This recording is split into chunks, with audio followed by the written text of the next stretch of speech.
नाही. तुमचं काय नाव? विठ्ठल गोपीनाथ वागचौरे. काय वाटतं एकंदरीत या ठिकाणी राहुल भाऊ आहेर सध्या आमदार आहे, त्यांची विकास कामं कशी? काहीच नाही, विकास काम नाही, काहीच नाही. अच्छा, मग काय वाटतं येणाऱ्या काळात कोण आमदार होऊ शकतं? भाजपा जनता पार्टी, काँग्रेस आघाडी का मग जारंगे पाटलाच उमेदवार? शेतकऱ्याची बाजूला शक्यतो आघाडीतच सरकारी. अच्छा दादा नमस्कार, आपलं नाव काय? नानासाहेब किसन मोरे. काय वाटतं रस्ती कशी येतं? रस्ते चांगलेच होईल. अच्छा, मग काय वाटतं राहुल भाऊ आहेर यंदा आमदार होणार का दुसरं अजून भाजपा किंवा काँग्रेस किंवा जारंगे पाटलाच उमेदवार? आता शेतकरी बाजू घेईल तेच होईल ना. चर्चा एकंदरीत काय असते लोकांमध्ये? तीच चर्चा आहे. म्हणजे आघाडी का भाजप का मग जारंगे पाटील? शेतकरी आघाडी. दादा आपलं नाव काय? राजाराम पांडुरंग बडे.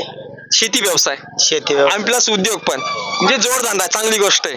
काय वाटतं येणाऱ्या काळात आता इथं विधानसभा लागलेली जवळपास, काय वाटतं म्हणजे आमदार राहुल भाऊ आहेर आता भावी इथं सध्या वर्तमान आमदार आहे, कोण आमदार होऊ शकतं?